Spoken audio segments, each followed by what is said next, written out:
Hola. Bueno, es usted uno de los científicos más citados en materia de ecología y medio ambiente y pertenece además a las voces científicas más importantes en este tema. Es, por tanto, un honor tenerle a usted aquí hoy. Y no quiero dejar de aprovechar esta ocasión para plantearle ciertos retos científicos. Como usted sabe, nosotros hemos votado en contra, hemos presentado una enmienda a la totalidad a esta ley porque cuestionamos, cuestionamos los dogmas que se vienen a imponer, ¿no?, en esta ley. En las últimas 3 décadas se ha predicho al menos 5 veces y con fechas concretas que el océano glaciar ártico sería navegable. Sin embargo, han vencido todas las fechas previstas para ello y el hielo sigue ahí. El IPCC pronosticó un aumento de temperatura global de 0,3 grados Celsius por década a partir de 1990 y el aumento real ha sido de 0,15 grados por década, según la Met Office de Reino Unido, la mitad de lo profetizado. En realidad, todas las predicciones hechas por el lobby climático con el IPCC a la cabeza pues han fallado hasta la fecha.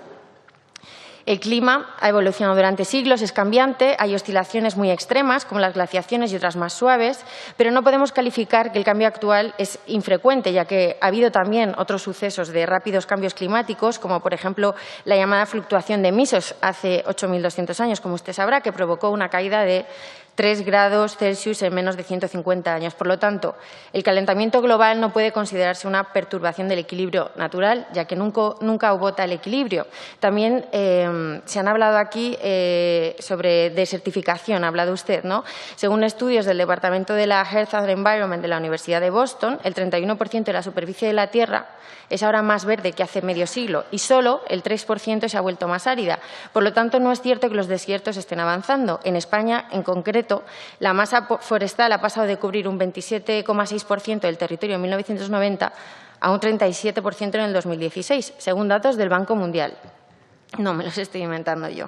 Por lo tanto, una de las consignas más repetidas del movimiento ecologista, que es que el sistema capitalista destruye el planeta y genera una insostenible deforestación, pues es también falso. Dicho esto, por esta serie de cuestiones, nosotros simplemente cuestionamos, repito que no negamos, que todo lo que viene a confirmar este dogma del cambio climático sea irrefutable y eminentemente cierto.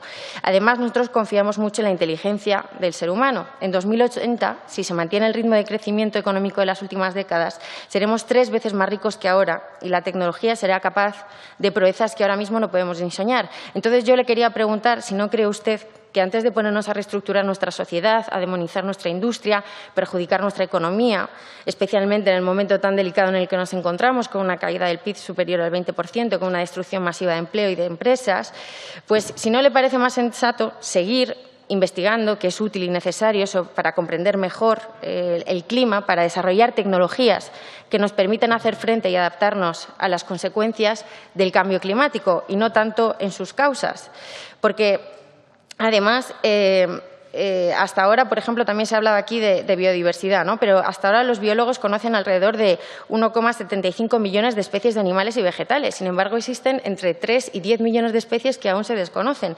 Por lo tanto, afirmar que un aumento de la temperatura tiene un perjuicio en la biodiversidad, pues me parece un tanto arriesgado, ¿no? Sobre todo cuando en latitudes más altas, es decir, en las zonas más frías, por ejemplo, en las montañas, pues la biodiversidad disminuye. Y, sin embargo, cuanto más cerca del Ecuador, cuanto más cálido es el clima, pues mayor es la biodiversidad.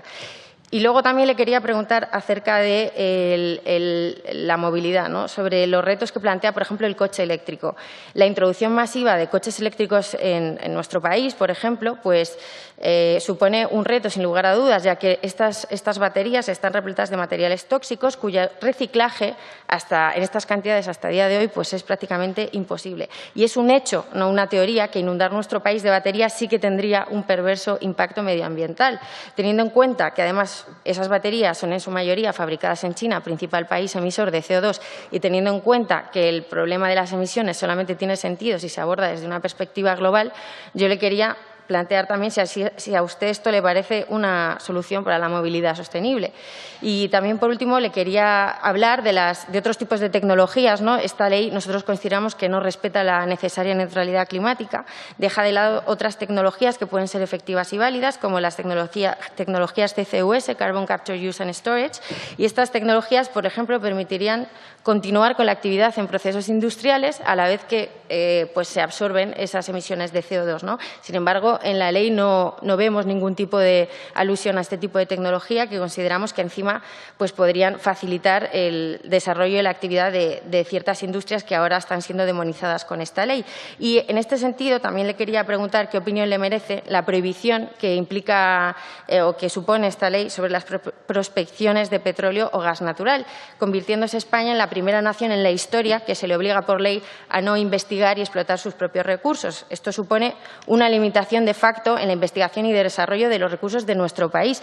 Y quería saber a usted, como investigador, qué le parece esta limitación al conocimiento y si considera que deberíamos primar y fomentar los permisos de investigación y concesiones en la explotación, especialmente cuando además resultan claves para el almacenamiento subterráneo de reservas estratégicas de CO2. Nada más. Muchas gracias.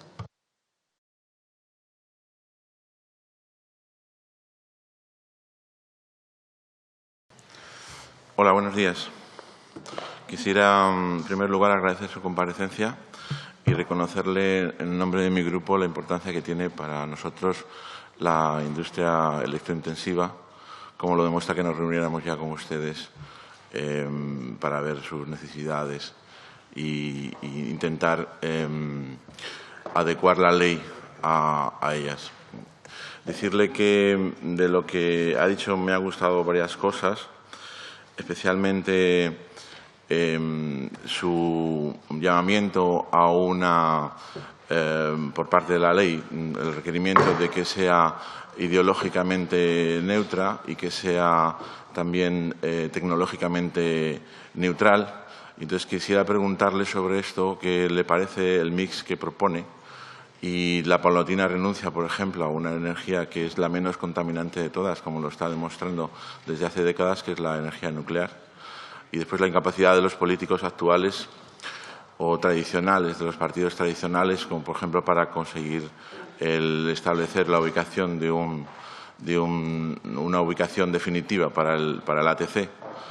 Después quisiera también, yo por ejemplo ayer estuve visitando una planta en Tordesillas, una planta fotovoltaica de 50 megavatios y estoy hablando con los obreros y son todos rumanos. Entonces me dirán ustedes, bueno, es que estos de Vox y tal ya están con la xenofobia y demás, pero hablando con ellos un poco más, resulta que son rumanos que han estado en Australia, que han estado en Sudáfrica, que han estado en África, que van rotando según van haciéndose las plantas. O sea, no es gente nacional, es una industria multinacional, son seguidores de incas alemanes y los paneles son chinos. Entonces, ¿qué beneficio, además del ecológico, entre comillas, trae ese tipo de industria a España cuando los paneles son todos chinos y el acero también y los trabajadores vienen de fuera y cuando acaben se van a ir y los inversores son también de fondos, en este caso alemanes? Entonces, también quería decir que me ha parecido muy bien lo que ha dicho de lo de la despoblación. Me parece que ustedes, si tienen tanto gasto energético como al 50%, pues se podrían realmente ahorrar unos márgenes grandes si deslocalizaran parte de la industria y la llevaran a zonas productoras de energía, como puede ser, en este caso, mi provincia Zamora, que tenemos ahí esta de Ricoballo, que se hizo en los años 30, para llevar toda la energía al País Vasco. Entonces, pues yo creo que sería un llamamiento por mi parte a que parte de la industria, pues ahora, y con eso del COVID, que el teletrabajo y la concienciación que se ha tenido de que en el campo se puede vivir igual que bien que en la ciudad, o incluso mejor y más seguro, pues que no cayera en saco roto. O sea que esa parte me ha gustado mucho. Y después me gustaría también preguntarle sobre la velocidad de implementación de esta ley que establece con estos plazos tan rigurosos y si va a ser la industria capaz de adaptarse a estos plazos. Y después, pues eso, subrayar otra vez que es una industria que da un empleo seguro, estable y que es fundamental para España, que ojalá alcanzáramos el 20%, sobre todo ahora que nos está fallando de esta manera el turismo.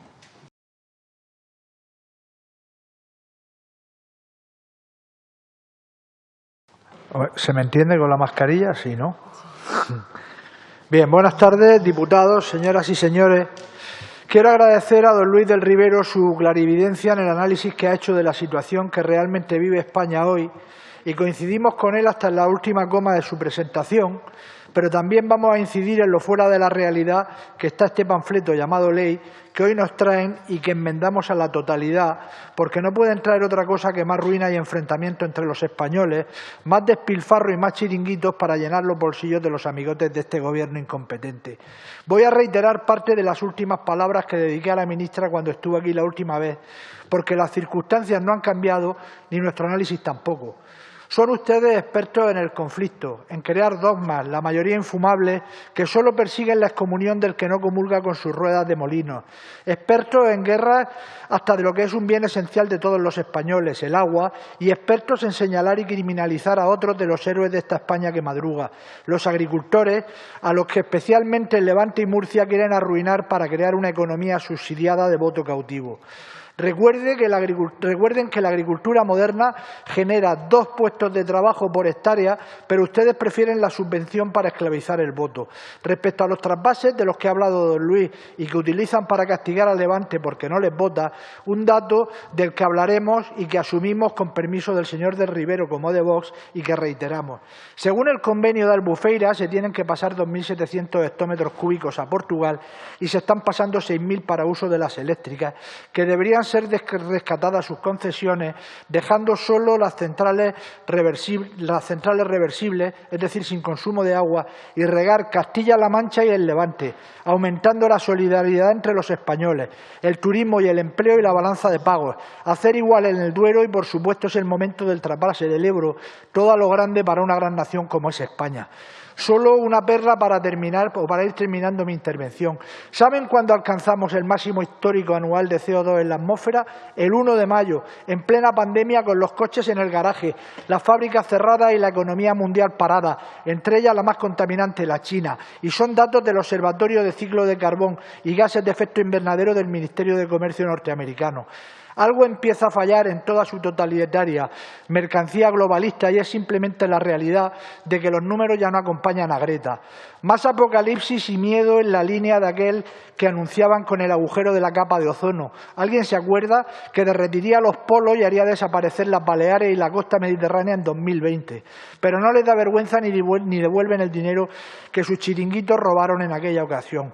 Ustedes vienen aquí a presentarnos unos proyectos ideológicos que ponen a las claras una cosa, que al Gobierno no le importan nada las personas, los españoles.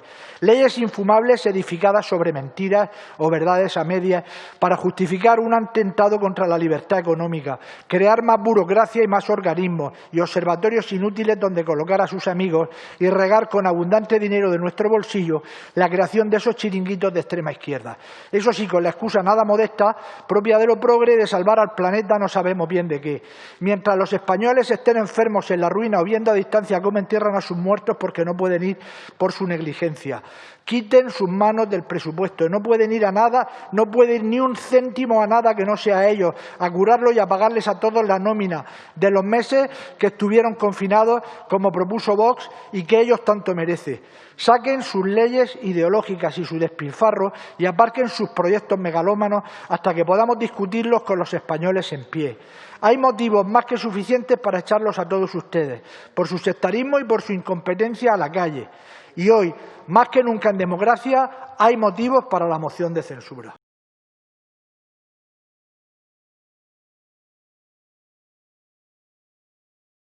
Muchas gracias, señor presidente, y muchas gracias al ponente por su exposición, que ha versado sobre algunas cuestiones de detalle más relacionadas con el sector del transporte. Sin embargo, a mí me gustaría aprovechar la ocasión de la presencia de un experto como él para entrar más a fondo, digamos, en la filosofía de fondo, la filosofía de base de esta ley de cambio climático y transición energética. Lo que haré será compartir con él en voz alta mis inquietudes sobre esta ley para ver en qué forma podría solucionarlas o responderlas. Y mi inquietud fundamental es que esta ley impone de manera acelerada, de manera prematura y, por cierto, de manera autoritaria, cabría hablar de autoritarismo energético, una transición acelerada, prematura, hacia las energías renovables. Se anuncia nada menos que un 74% de participación de las renovables en la generación de energía para el año 2030.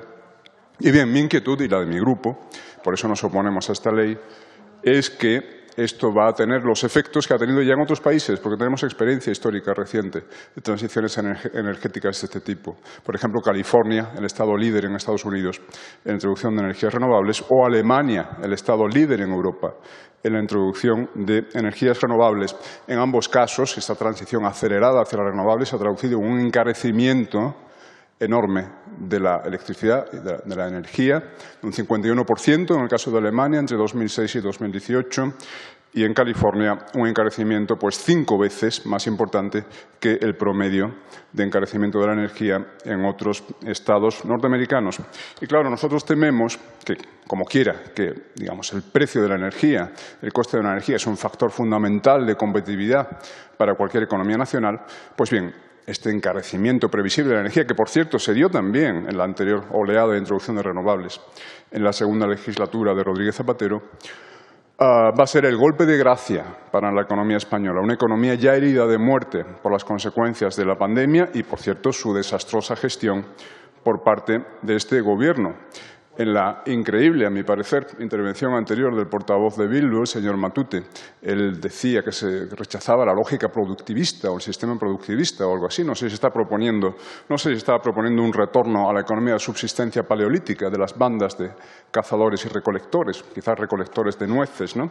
Es decir, la producción es lo que permite mantener en este planeta una población de 7.000 millones o 7.500 millones de personas. Bien, nos inquieta también que tengan lugar en España los problemas, las carencias que se han manifestado también en esos otros estados pioneros de la transición energética. ¿Sabe? Problemas de suministro, problemas en la continuidad del suministro, porque ocurre que la cuestión de la almacenabilidad, el problema de la almacenabilidad de las energías procedentes de fuentes renovables está sin resolver y no parece resoluble en un futuro próximo. Esto lo ha reconocido alguien tan notorio y tan poco sospechoso de negacionismo climático como Bill Gates. Bill Gates ha dicho, ni tenemos, ni parece que vayamos a tener a medio plazo baterías de la suficiente potencia para almacenar la energía procedente de fuentes renovables. Por tanto, puede haber problemas de cortes en el suministro.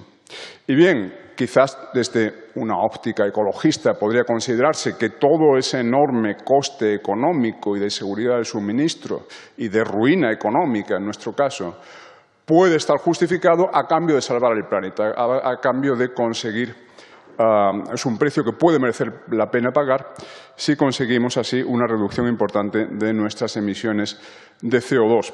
Pues bien, aquí de nuevo es muy revelador el caso de Alemania, porque Alemania resulta que tiene unas emisiones de CO2 de 50 a 60 gramos de CO2 por kilovatio hora, por encima del promedio mundial y claramente por encima del promedio europeo. Repito el dato, el país europeo líder en la introducción de energías renovables tiene unas emisiones de CO2 muy superiores al promedio mundial y al promedio europeo, concretamente 10 veces superiores a las de Francia. Francia emite 58 gramos de CO2 por kilovatio hora, Alemania 560 y Suecia 13 gramos. Bien, ¿y cuál es el secreto del milagro francés en materia energética? ¿Cómo es que Francia emite 10 veces menos dióxido de carbono que Alemania? Pues bien, el secreto se llama energía nuclear. Como usted sabe perfectamente, Francia tiene un mix energético dominado por la energía nuclear. Un 75% de su generación de electricidad es Tiene que ir acabando, nuclear.